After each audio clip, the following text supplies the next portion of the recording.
दुनिया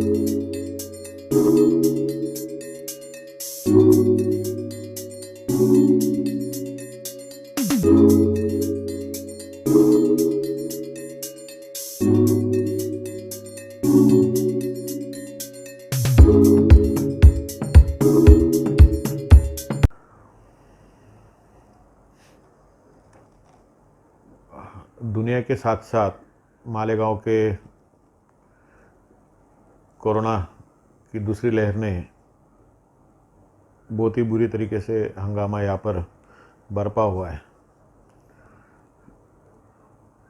पूरी दुनिया इस आग में झुलस रही है। साथ में हमारे मालेगांव की स्थिति बहुत ही गंभीर है। यहाँ पर हॉस्पिटल्स है, बेड्स है, पर ऑक्सीजन नहीं है। वेंटिलेटर्स है, उसके लिए ऑक्सीजन नहीं है। इस कारण से हमने अपनी आंखों से देखा कई लोगों को मौत को गले लगाना पड़ा। और ये बहुत ही हमारे जैसे छोटे मोटे कार्यकर्ता, इनके लिए एक सोचनीय बात थी। और हम हमारे तरीके से शुरू से इसमें रेमडेसिविर होगा तो भी हमने महाराष्ट्र में सबसे कम रेट में देने की कोशिश या मालेगांव में की है। ठीक है, उसमें कुछ प्रॉब्लम आई, उसके बावजूद हमने हमारा काम रोका नहीं। जब मालेगांव के सभी हॉस्पिटल्स में ऑक्सीजन की कमी महसूस होने लगी, शासन अपने तौर पे करने की कोशिश कर रहे थे, लेकिन शासन पूरी तरीके से इसमें नाकाम होते हुए दिख रही थी। तो हमने भी हमारे पर्सनल रिलेशंस में व्यक्तिगत संबंधों से कुछ दोस्तों से इस बारे में बात की। यहाँ तक कि केंद्र शासन ने यहाँ पर मालेगांव सिविल हॉस्पिटल के लिए एक BSKL का एक प्रकल्प, ऑक्सीजन प्रकल्प की यहाँ पर मंजूरी दी है। उसका काम भी शुरू हुआ है, लेकिन काम होते होते करीबन 1.5-2 महीना तो लग ही जाएगा।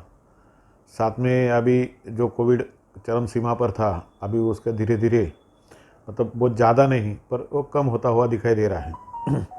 ज़रूरत आज है, आज कुछ ना कुछ होना चाहिए था। इस विषय को लेके हमने पीछे भी नासिक में एक रविंद्र ऑक्सीजन कंपनी में कोशिश को मतलब हमारी सफल तो हुई थी, पर उसके जो उत्पादित सिलेंडर्स थे वो हम मालेगांव में नहीं ला पाए। उसके बाद भी हम चुप नहीं बैठते हुए, जो गुजरात में मेरे कुछ दोस्त हैं, उसमें से एक मनीष पगार करके, जो अभी बड़ौदा में जो भाजपा का महापालिका का बड़ौदा महापालिका का जो चुनाव हुआ, उसमें वो भाजपा की तरफ से चुन के आए।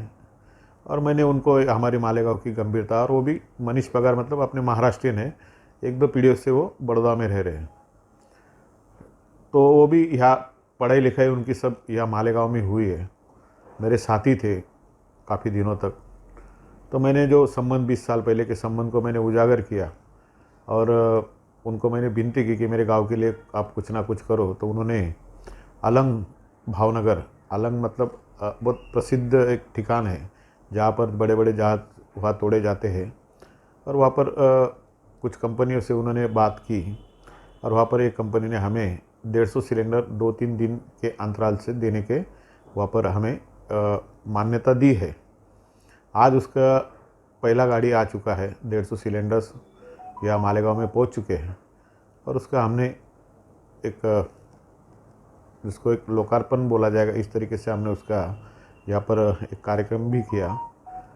कार्यक्रम इसलिए कि लोगों को एक इसमें आश्वस्त होना चाहिए कि कोई ना कोई अपने लिए यहाँ पर कर रहा है। और इस तरीके से आज वो 150 सिलेंडर हमने महापालिका प्रशासन से भी बात की है, और जो जिलाधिकारी कोटे से जितने भी सिलेंडर्स यहाँ पर मालेगांव में अवेलेबल होते हैं, तो सारे के सारे सामान्य रुग्णालय हो, जो मनपा के जो कोविड सेंटर्स है, वही लग जाते हैं। और इसलिए प्राइवेट हॉस्पिटल्स में आज वेंटिलेटर है, ऑक्सीजन की ऑक्सीजन बाईपाइप वगैरह की सब व्यवस्था होने के बाद ऑक्सीजन नहीं होने के कारण अपन वो सुविधा नहीं दे पा रहे थे। इस कारण से भी काफ़ी लोगों की पिछले 5-6 दिन में काफ़ी लोगों को मतलब मौत का सामना करना पड़ा। तो हम यही चाहते हैं कि जो प्राइवेट हॉस्पिटल्स है जहाँ अच्छी सेवा दी जा रही है वो हॉस्पिटल्स में ये प्रोवाइड हो, उनके लिए ये उपयुक्त साबित हो। एक ऐसी कोशिश हमने यहाँ पर की है।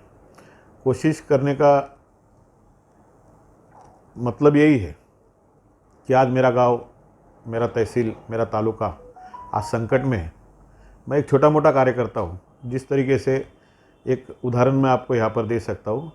जब आग लगी थी तो सारे लोग लगे हुए थे आग बुझाने में। तो उसमें एक जिसको चिमनी बोलते हैं वो भी अपने चोंच में पानी लेके उस आग बुझाने की कोशिश कर रही थी। तो लोग उस पर हंस रहे थे कि तेरे इससे आग थोड़ी ना बुझने वाली है, उससे क्या परिणाम होगा।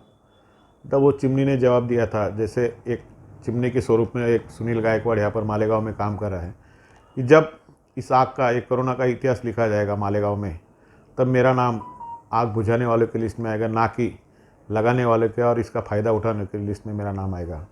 बस